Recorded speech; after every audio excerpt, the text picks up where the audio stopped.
Welcome to In Focus with Silvana Pavlovska, an independent academic journalist.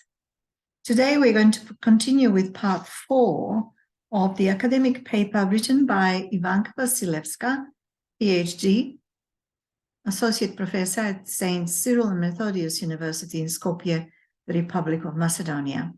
The paper is titled The Macedonian Question, a Historical Overview.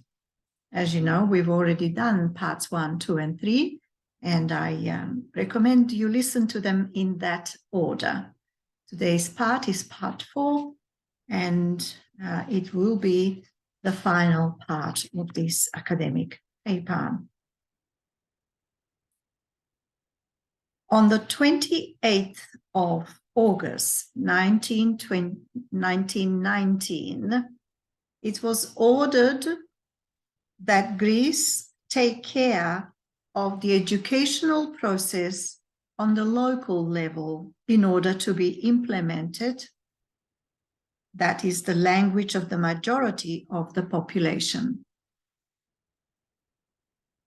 Venizelos made a sharp reaction against this, after which the committee decisively decided and demanded that this was necessary to be done by Greece.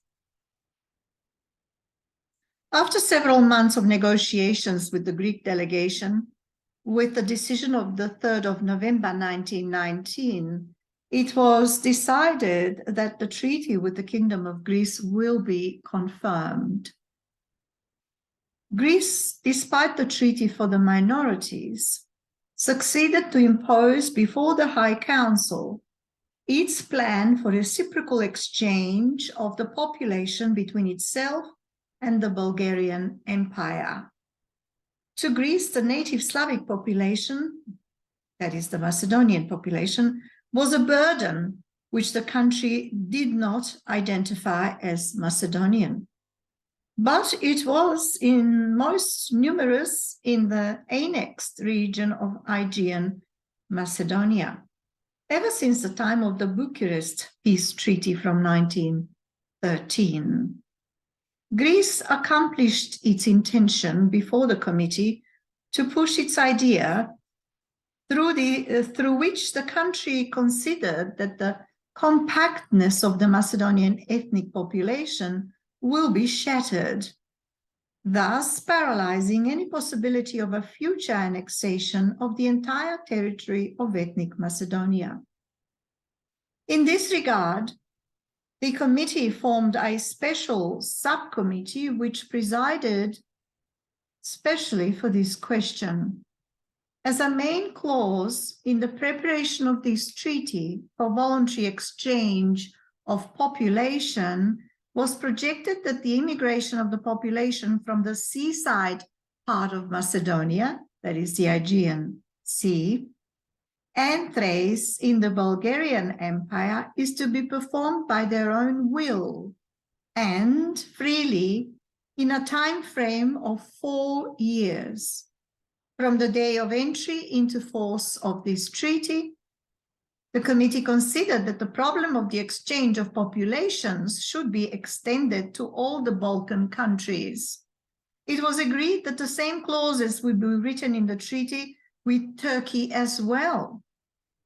And the same also referred to the special treaties which were to be signed with Serbia and Greece. Thus, it was found that the legal foundation over which the inhabitants of Serbia, Greece, Bulgaria, and Turkey could declare their desire to emigrate into any of these countries. Also, it was guaranteed that it was allowed, or they permitted the choice of the country. The people, in other words, the will of the people will decide which country they wanted to be migrating into. In other words, they had a choice. These suggestions, which were officially released by the committee, were accepted by the High Council on the 4th of September 1919. To them, the Greek representative submitted a draft treaty regulating the exchange of populations, in which it was explicitly highlighted that the people who will emigrate will lose the citizenship of the country which they are living and become citizens of the country in which they are migrating to. On the 52nd session of the Committee for New Countries, held on the 15th of September that same year, 1919, it was decided that all the problems regarding the ownership and nationality will be regulated with the Annex, in brackets capital C, and thus the same will be implemented in Article 56 from the Bulgarian Treaty. However, a problem emerged regarding the participation of the Kingdom of the Slovenes, Croats, and the Serbs in the treaty, which brought into question the signing of the Treaty for Voluntary Exchange of Population between the Kingdom of Greece and the Bulgarian Empire as well. Because of that, the activity of the subcommittee got prolonged up until the 61st session of the committee on the 17th of November 1919, when it was again discussed. This subject was discussed again, after which a report was prepared for the High Council, asking for its proclamation regarding the offered solutions, asking for its approval.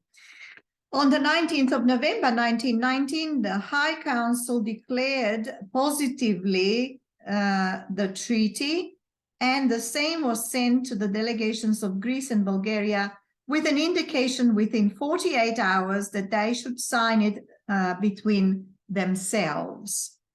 The ratification of this treaty by the winning powers was set to be done later. The Bulgarian delegation made a remark regarding the citizenship status, which offered the right of choice. It was stated that at the given moment inside the Bulgarian Empire, there were more than 400,000 refugees from Macedonia, which demanded their return in their native hearts, or hearths, rather. These citizens still had the status of Ottoman subjects. Therefore, Bulgaria demanded that the status of these people should be resolved before anything else. The committee regarding this question stated it was not recommended that a clause be entered for these refugee groups within the general treaty with the Bulgarian Empire. However, after the intervention of the British delegation, it was suggested that these ethnic groups, we're talking about the Macedonian groups, should only enter the composition of the jurisdiction of the Treaty for Voluntary Exchange of Population.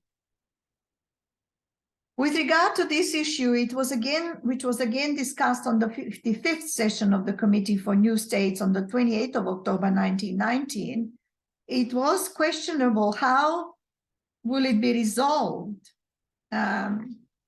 with regard to these subjects, that is the Macedonians that were in the Bulgarian country. Moving on, about this issue, it was discussed on the 55th session. It was questionable how to resolve this issue regarding these subjects. Therefore, on the 59th session of the committee held on the 13th of November 1919, because of the rejection of the Kingdom of the Slovenes, Croats, and the Serbs to sign the treaty, so they refused to sign the treaty for exchange of population, it was decided that the Treaty for Voluntary Exchange of Population will be signed only between the Kingdom of Greece and the Bulgarian Empire.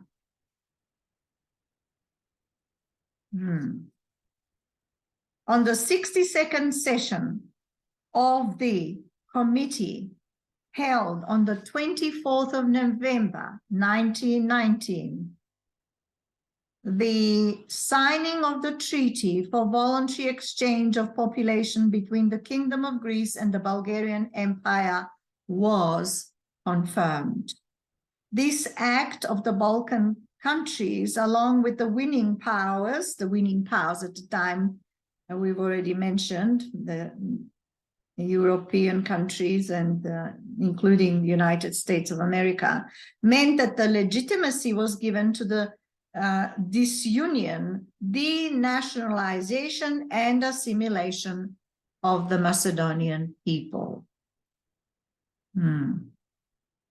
So with this decision that was made on the 62nd session of the committee on the 24th of November 1919, where the treaty, which was signed by Greece and Bulgaria to the disadvantage of the Macedonian people, because it did cause disunion and it caused denationalization and assimilation of the Macedonian people. Through the treatment of the Macedonian question in the context of the national aspirations of the neighboring countries, it was delegitimized. It was the right of the Macedonian people for self-determination was delegitimized. In other words, there was no longer any legality, and which in fact was the basic proclamation which represented the Versailles system. In 1919, it became clear that the resolving of the Macedonian question did not receive a serious unraveling in the frames of this international institution. The struggle for the creation of a Macedonian country or state was defeated by the selfish expansionism of its Balkan neighbors, namely Bulgaria, Greece, and Serbia. The consequence of the Balkan Wars and the World War I was the territorial dividing of ethnic Macedonia, the territory and the people of Macedonia. After the collapse of the Ottoman Empire, the territory of Macedonia was divided among the Serbian, Greek, and Bulgarian countries, an act of the Balkan countries, which instead of being sanctioned, was received with approval, with the confirmation of their legitimacy made with the treaties introduced by the Versailles World Order.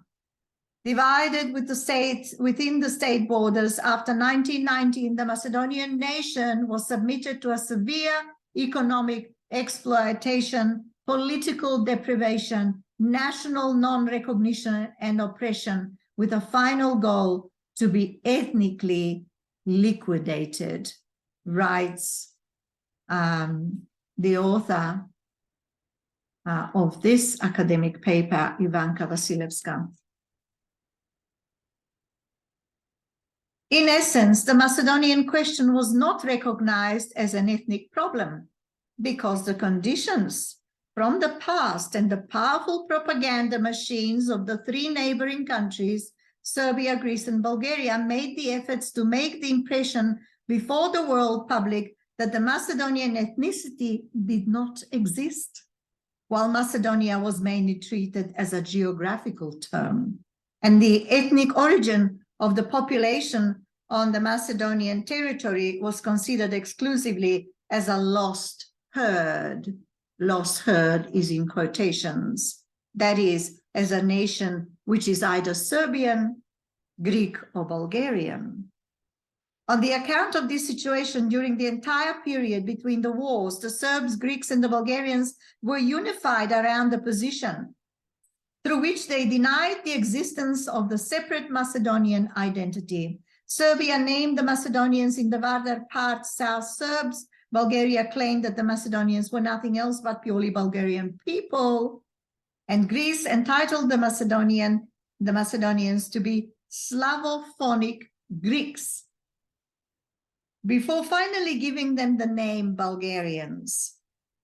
These conditions, confirmed with the Versailles decisions as well, forced the Macedonians to leave behind their parts of the world, the parts that are occupied by these states, because with the Versailles system, for a second time within 1 decade, the Macedonian people were divided and disunited. The Macedonian question fell under the shadow of the oblivion by the great European powers, which were the creators and the signatories for the Macedonian question, had two fundamental meanings. The first meaning consisted in the fact that with the Paris peace treaties, besides the other decisions, the revision of the Bucharest Peace Treaty from 1913 was carried out, and with their decisions, those decisions, in fact, cemented the long-term territorial gains of the Balkan countries on the account of the creation of the Macedonian country. So instead of recognizing Macedonia as an independent, separate state with Macedonians residing in these states for centuries prior, the Versailles Treaty divided the Macedonian state and its people in 1913 with the Bucharest Agreement. The second meaning was consisted in the fact according to which the formal legal Macedonian national minority with the decisions from Versailles was not recognized. So there's no recognition of the Macedonian nationality or the minority of people who identified themselves as Macedonian. This was not recognized with the Versailles agreement or treaty. This was mainly due to the fact that the great powers did not take into consideration the creation of the Macedonian state because of the territorial interests of the neighboring monarchies, that is Greece, Serbia, Bulgaria, and Albania. For these reasons, on the basis of the convention for exchange of, in accordance with the convention for exchange of populations between Greece and Bulgaria, signed on the 28th of November 1919, more than 35,000 ethnic Macedonians voluntarily is in quotations, were evicted from the region known as Aegean Macedonia into Bulgaria. Aegean Macedonia is the part that is occupied by Greece since 1913, which is Macedonian land and territory and state and country with Macedonian people as the inhabitants of that area. More than 35,000 Macedonians voluntarily were evicted from the region known as Aegean Macedonia into Bulgaria. In other words, this is me, Silvana, trying to clarify, they were evicted. They had no choice but to leave Greece and migrate to Bulgaria as part of that agreement of exchange of populations. With the treaty from Lausanne from the 24th of June 1923, around 45,000 Macedonians with Muslim confession or faith, also from the Aegean part of Macedonia, the Macedonian Aegean part, under the Greek authority, were forever moved out into Turkey. So they were expelled and forced to move to live in Turkey instead of living in their own homeland, which is Macedonia, known as the Aegean part of Macedonia. According to the statistical markers of the demographic picture of Aegean Macedonia, in 1939, around 320,000 people belonged to the Macedonian ethnicity. Compared to the Greek immigrants, which especially after the adoption of the Acts for the Agrarian Reform, which were adopted in the Bulgarian Empire in 1920-21, unsatisfied by the new conditions, most of them actually moved into Greece.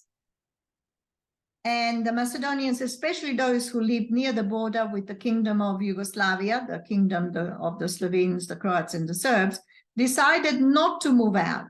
So they decided not to move out. Although not very drastically, a change in the ethnic composition of the population in the Vardar part of Macedonia was attempted to be done by the Serbian government as well. The Serbian government attempted to do the same as the Greek government had done, moving people out of their own country, out of their own birthplace. It's a simulatory treatment or simulationist treatment towards the Macedonian people in the Vardar part of Macedonia. This government performed with the conduction of a harsh repression over the Macedonians. So the Serbian government adopted repression policies towards the Macedonian people, as well as with the colonization of the Serbian migrants from different parts of the kingdom of the Slovenes, Croats, and the Serbs.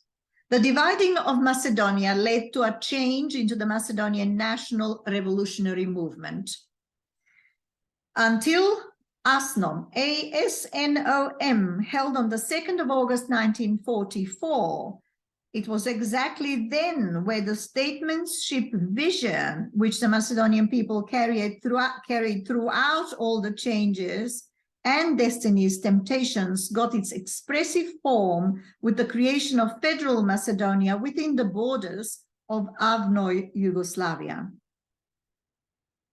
During the entire period from the emergence of the Macedonian question and throughout all the processes which this question had to go through, during the social and political conditions within it existed and shaped itself, this question developed and struggled throughout a really wide spectrum of possibilities, starting from the demands for autonomy until the versions for federal or confederal constitutionalizing. All the attempts made for the solution of this question had their influence, which led into the unifying into the one anti-fascist bloc during the World War II, in which the Macedonian people on the plenary session of ASNOM won its first great battle for statesmanship, therefore gaining a chance to finally start the process of resolving the Macedonian question.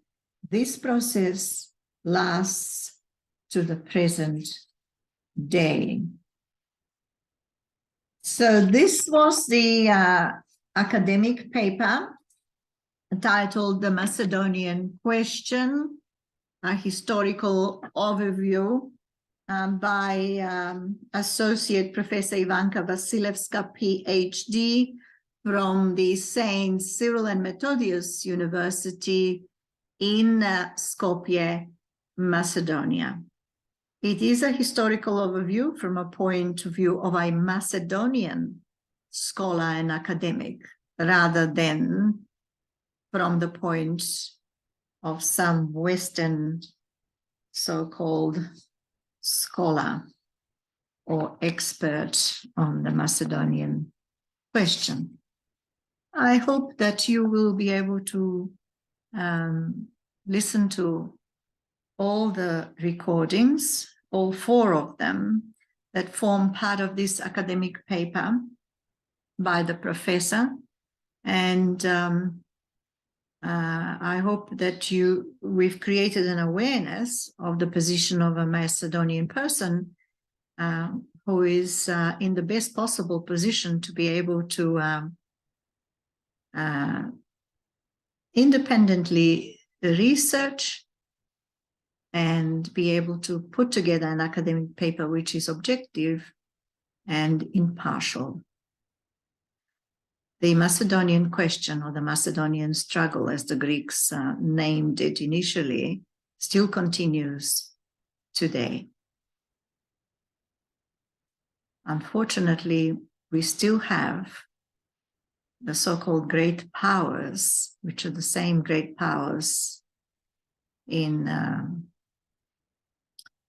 a few decades ago, making decisions on behalf of the Macedonian people without consulting them and appeasing the interest of the Balkan states, who've always had great appetites for Macedonia, its territory, and have falsified the history of Macedonia as a country and its history from antiquity till today, and deliberately engaged with their propaganda machine, which is nothing unusual because they did that before. It's not the first time, and there have been many, many, many treaties that have been signed. Yet again, this question or this desire by the Macedonian people to be recognized for who they are and for their country, that it has existed since antiquity and it still does exist. Nonetheless, it's divided into all these parts to this very day. The neighboring states still are in denial as to the existence of the Macedonian people and the Macedonian state, and would rather impose their own will and fabricate history to suit their own distorted reality or truth, as the Macedonian people would refer to. So that was a little bit of comment from me, Silvana Pavlovska. You've been listening to In Focus with me, an independent academic journalist from Melbourne, Australia. You're welcome to make comments if you so wish.